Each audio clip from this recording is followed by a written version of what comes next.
Amin. Lotsa xalq ჩვენთვის მინდეს ხოდავნეტარეს ხომ. მოგვიხსენე ჩვენ მინდეს ხოდავნეტარეს ხომ.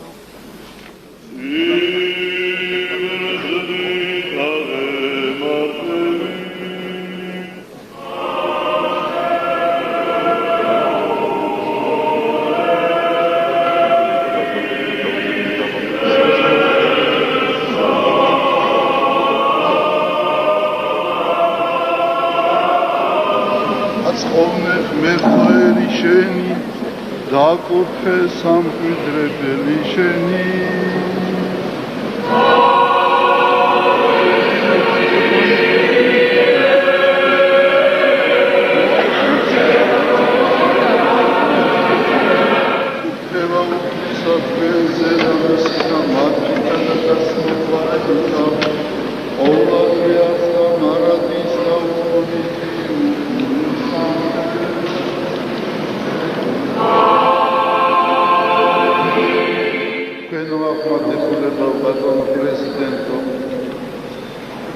თქვენ აღმატებულება პარლამენტის თავმჯდომარე პავლე სამღვდელო მთავარნო ქრისტეს მიერ საყვარელო ძმანო და დანო დღეს Христос მესმის წმინდა დავის წინასწარმეტყველის სიტყვები წყალობა შენი უფალო თანამავალ მეყავლე ყოველთა დღეთა ცხოვრებისა ჩემისა როცა ჩვენ ვუყურებთ ჩვენი ქვეყნის წარსულს ჩვენ ვხედავთ რომ წყალობა ღვთისა მართლაც თანამავალი იყო ჩვენი წყალობა ღვთისა და მშვიდობა ღვთისა ღვთის მფარველობა რომ არ ყოფილიყო ქართველი ადამიანი და საქართველო ვერ გაუძლებდა იმ წინააღმდეგობებს რომელიც შეხვდა საქართველოს თქვენ კარგად იცით ისტორიიდან რომ ჩვენზე ძლიერი იერები იყო ჩვენზე მრავალრიცხოვანი მაგრამ დღეს მათი ხსენებაც აღარ არის და საქართველო კი გადარჩა აი ჩვენ დღეს ფიქრობთ იმის შესახებ თუ რამ გადაარჩინა საქართველო უფალმა რომელიც არის ჩვენი მფარველი ყოვლადწმინდა ღვთისმშობელმა დედამ რომელმაც გადააფარა თავის საფარველი საქართველოს და საქართველო არის წილხვედრი ყოვლადწმინდის ღვთისმშობლის და მრავალი ნიშანი მოგვეცა ჩვენ რომ განსაკუთრებული მფარველობის ქვეშ იმყოფება საქართველო თუნდაც ის რომ საქართველოში იყო ჩამოტანილი კვართი უფლისა ჩვენისა იესო ქრისტესკენ თუნდაც ის რომ 26 საუკუნით ადრე ქრისტეს შობამდე ებრაელებმა ჩამოიტანეს ილია წინასწარმეტყველის ქალები შესამოსები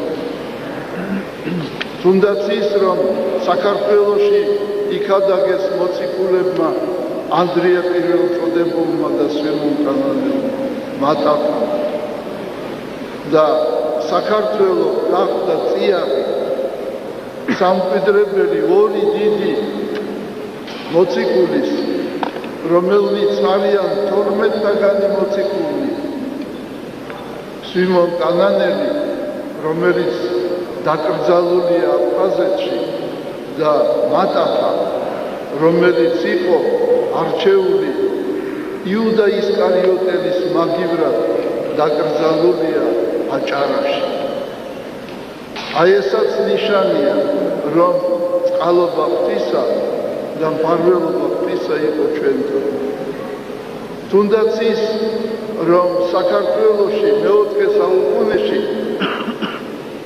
დიდმა იმპერატორმა კონსტანტინემ, ბიზანტიის იმპერატორმა გამოგვიგზავნა სამშწვარი, ერთ-ერთი ლურსმანი, რომლითაც ჯვარცმული იყო უფალი იესო ქრისტე. და ეს უდიდესი სიწმინდე დღესაც ინახება საქართველოში. წმინდა ნინო, რომელიც მობრძანდა საქართველოში მეოთხე საუკუნეში. და რამდენი სხვა ეს ყველაფერი მეტყველებს იმის შესახებ, რომ მართლაც წყალობა ღვთისა და ღვთის განსაკუთრებული გამგება არავა ჩვენ. და აი ამას ბრძნობდი და ბრძნობ მე აი ამ 20 წლის განმავლობაში. 1977 წელი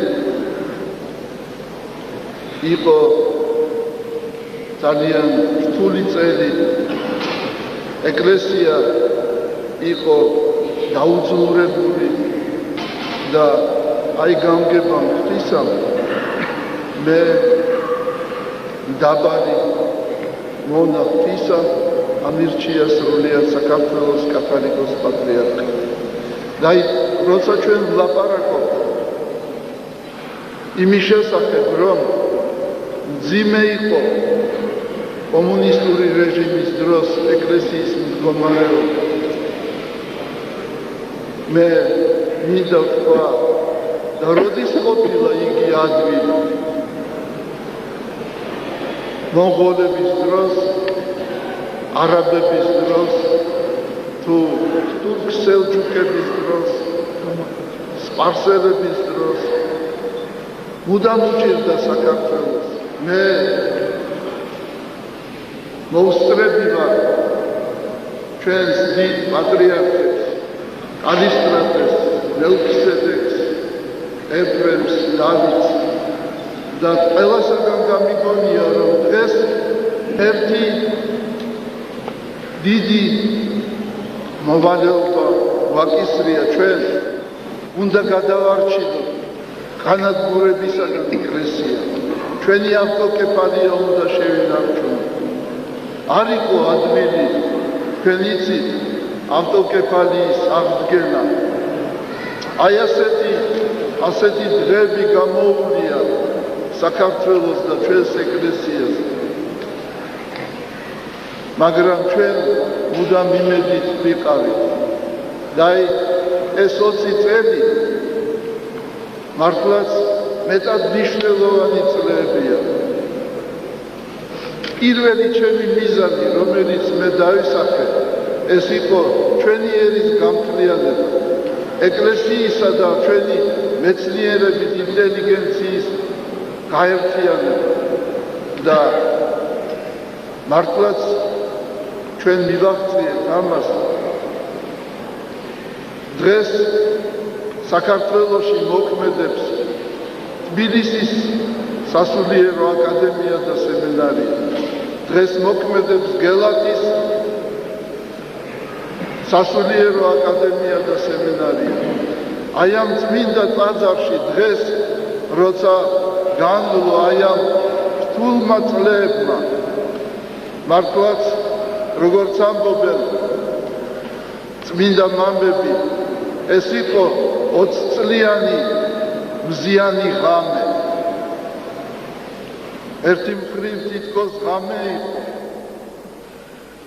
ღამის წვდიადი იყო, მაგრამ მზეს ვხედავდით ჩვენ, უფალი გვინათებდა ჩვენ და გვათმობდა ჩვენ. რა ბრწყინვალე გამოთქმა არის წმინდა მამების მზიანი ღამე. და მე დარწმუნებული ვარ, რომ ღამემ როგორც წერია სამთო წერილში, ღამემ განვლო და დღე მოგვიახლოვდა ის დღე, როცა საქართველო მთლიანი იქნება. და ამ წმინდა ტაძარში მე დღეს მივმართავ ყველას. ჩვენ ყველაფერი უნდა გავაკეთოთ, რომ ერთად ვიყოთ. ერთი ტკივილი გვაწუხებს ჩვენი სამშობლოს მშვიდობა და კეთილდღეობა. ჩვენ უნდა დავთმოთ ის პირადული, რომელიც გვაწუხებს. აი დღეს ჩვენი ქვეყანა დგას ძიმე პრობლემების წინაშე. ძალიან ხშირი შემთხვევა, როცა მართლაც საქართველო გადის ბეწვის ხიდით და ჩვენ გვმართებს შეიძლება მეტი დიპლომატია, მეტი მოწმინება, წინდახედული ნაბიჯების გადადგმა. და მე კიდევ ერთხელ ვთხოვ ყველას, საერო პირებს თუ სასულიერო პირებს, რომელთაც შეიძლება გააჩნია სხვა აზროვნება, მოდით ერთად ვიყოთ, ერთი სიყვარულით, ერთი რწმენით, ღმერთმა დაგლოცოს, ღმერთმა დალოცოს ჩვენი ქვეყანა, ღმერთმა დალოცოს ჩვენი ეკლესია, ღმერთმა დალოცოს და გააძლიეროს და გაამთლიანოს სრულიად საქართველო. ამინ.